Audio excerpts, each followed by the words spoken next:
Well, I think it's very important that leaders of businesses focus on both. Focus both on creativity as well as on operational excellence. Because you can have the best idea in the world, if you can't execute on it, the results won't find their way to the bottom line and you've really gained nothing.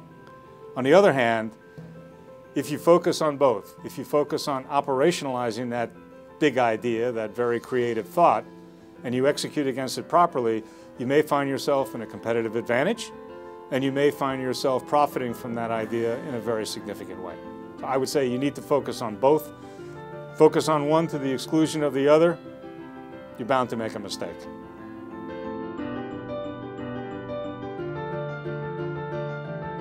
So what's very important for me is what kind of person are they? Are they capable of collaboration? Do they lead by intimidation, or are they more of an enabling type of leader? How will they work with the other members of the team? Are they open-minded? Are they curious? Are they available for suggestion? These are all things about a person's makeup that in a leadership position are probably more important than technological expertise. If I'm interviewing somebody and the hair stands up on the back of my neck, I've learned you cannot ignore that. You've got to pay attention. Now, if it's really a great candidate, you may want to run him or her by you again. If it stands up a second time, that's not the right person for your company.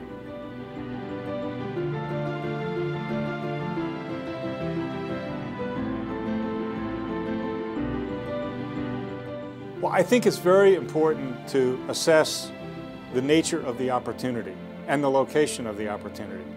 You could establish, for example, if you were thinking about expanding into the European markets, you could establish an operation in London. It's the financial capital of Europe and one of the great financial capitals of the world. But is there enough business there to merit your locating there? So I think it's very important to understand the nature of the opportunity and how you are going to address that opportunity. I think it's very important to ensure that when you're locating in an international location, the socioeconomic and political elements all line up well, because certain situations are just not going to be conducive to a business environment. And finally, very important to consider the labor pool. Are the people educated? Are they experienced? I mean, we moved part of our European back office operation a couple of years ago into Wrocław, Poland. We've been very pleased with that. We moved them there because people are very well educated, they're ambitious, they've usually had a job or two before they come to us. They have language skills, which is very important when you're locating an operation in Europe. So the labor pool is pretty critically important, as well as all the other factors.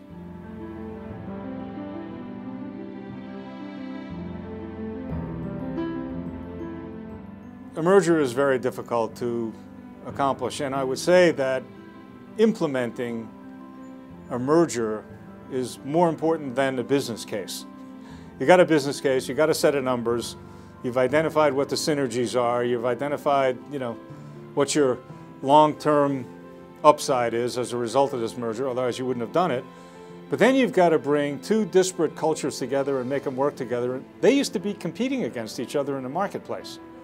And so you've got to acknowledge the differences, and yet you've got to create an environment where people understand, hey, we're all one, this is what our objective is, and this is how we're going to approach it. I know you did it differently before, but this is what we're trying to accomplish now, and this is how we're going to approach it.